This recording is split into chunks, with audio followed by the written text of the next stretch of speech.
So I needed something that had recurring revenue and had also allowed me to test early on. And like a monthly box is actually a great way to we started with a beta in January 2016 with like 20 subscribers, and that was like 100% friends.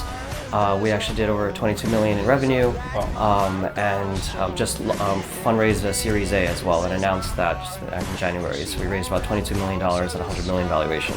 Yeah, so I actually never intended to become an entrepreneur.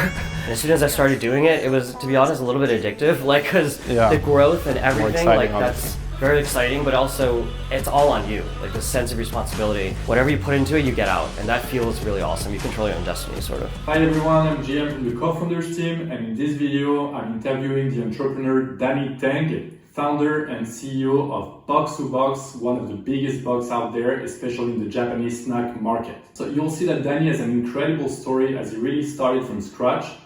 He had a very low initial capital and reached 40 subscribers after his first month. But he persevered, worked his way up until his business started to skyrocket. Today, he's managing a box that makes $20 million every year in recurring income and went from zero to a valuation of $100 million in only 5 years. Danny Taing has a very positive vision about the future of subscription boxes and forecasts a big rise in the market in the years to come. We were lucky enough to meet him and discuss with him, and he accepted to make an interview on our YouTube channel to share his story and his advice. It's going to be very interesting and inspiring to all of us, so let's go. Hi everyone, JM from the CoFounders here. I have the pleasure to be with Danny today. Danny is the founder of Voxu, which is a huge box, obviously, that you may have heard of on our channel as well. Danny, many thanks for being with us today.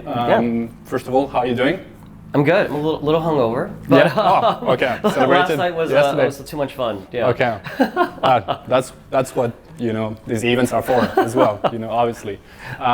Could you start, please, by telling us your background and before you started, what you do, what you study? So I'm from New York, and I went to Stanford for school and studied psychology and Japanese. After I graduated, I got a job at Google working in digital marketing. Oh, cool. This was back in 2008. After about a year, though, I quit and moved to Tokyo and ended up living there for 4 years. I was working at a Japanese tech company called Rakuten. And that's where I got business fluent in Japanese, got to eat a lot of amazing food and snacks and travel throughout the country. And moved back to New York around 9 years ago now, where I live now. And studied computer science at Columbia after that. And so just a lot of different random life skills that all ended up stumbling me in entrepreneurship, and I started Voxu as a solo bootstrap founder 6.5 years ago now. Oh, okay. Well, that's fascinating. What made you go from being employed, obviously, in these big companies to want to have your own business? What was the main motivation behind that? Yeah, so I actually never intended to become an entrepreneur. That was actually not, from the beginning, I just thought I was going to work at these tech companies. But what I found after I had worked for a couple of them was that I just didn't get excited about work. And I thought that maybe it meant I was lazy or something, but turns out it's that I just didn't have any impact in these large companies. But if you do something yourself, and as soon as I started doing it, it was, to be honest, a little bit addictive, because the growth and everything, that's very exciting, but also it's all on you, the sense of responsibility. Whatever you put into it, you get out, and that feels really awesome. You control your own destiny, sort of. Absolutely. And what made you choose the box business? Is it the business model? What was the reason behind that? Yeah, so the probably number one reason was because I was a bootstrap founder, as I mentioned, so I didn't have external funding.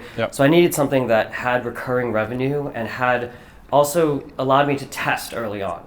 And a monthly box is actually a great way to test products, get feedback, reiterate, make it better, because it's not some CPG product that you have to buy 30,000 of.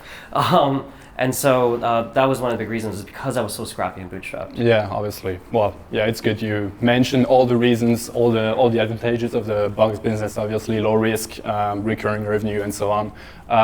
Can you please tell us a little bit about your box, about Voxu? What is it about? What kind of products are we going to find inside? Yeah, so our whole mission at Voxu is to bridge cultures through authentic food. And so our first flagship core product is our Voxu Snack Box, which is a monthly curated authentic Japanese snack box. We directly partner with these centuries-old generational family businesses throughout Japan that have been making their like Hokkaido red bean bun or Kyoto matcha cakes for like 150 years or something.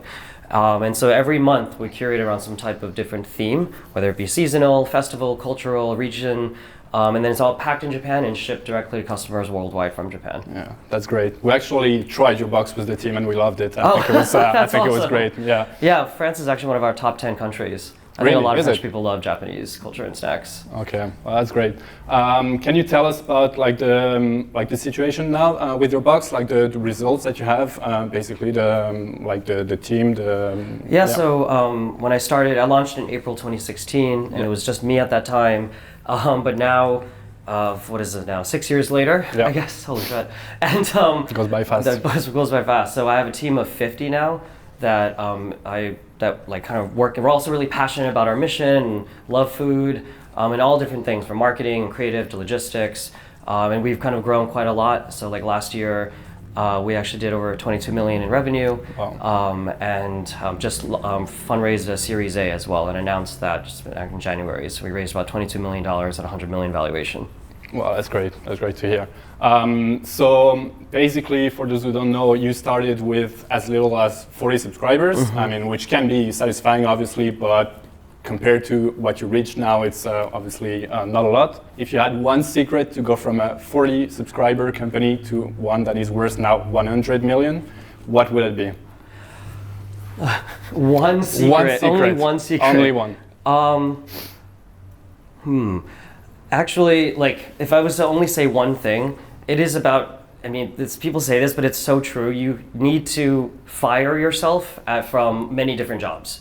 Like, you can't do everything as the founder. It's impossible. There's only one of you. And so you need to hire the right people to help you do marketing, e-commerce, creative, all of that. And like finding those right candidates is really important. Although it's not perfect each time you hire, so you also have to be ready and willing to lay them off if it doesn't work out. It sounds pretty rough, but like, like talent is everything. Is incredibly important to growing a company. Okay, well, that's good to know. What can you wish for Voxu in the future? What are your ambitions? Where do you want to go with the company?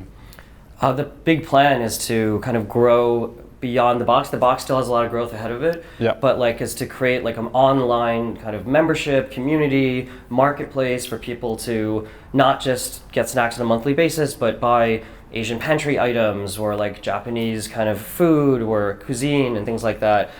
We would love to get into being able to ship frozen and alcohol products as well all throughout America. And this new venture we have, Voxu Grocery. Okay, so basically, you want the whole experience for the customers. Become the premier online destination for like Asian food products. Well, that's great. Now, obviously, we're getting close to the end. I won't take too much of your time. If you had one advice for someone who's like hesitating to launch their box business, what would it be? I would say that if they're interested and they have a good idea and they believe they have some type of differentiator in the whole market, like it is actually a relatively low risk thing to do, especially because nowadays there's so many awesome, easy platforms and technologies that can just connect. So you could probably get started with like $5,000, to be honest, and like don't overthink it. Don't like make it so beautiful and like put all this money into it. Do some minimally viable product. That's kind of what I did. And launch it and see how people like do a beta, and then like do like a we started with a beta in January 2016 with like 20 subscribers, and that was like 100% friends, and like get feedback, see if this is something worth doing, and you know if it doesn't work out, you can pivot or try something else. Obviously, yeah, that's great advice. Yeah, obviously. Well, Danny, thank you very much for your time, and thanks for all the best for the future. Thank you. Thank you. Bye bye.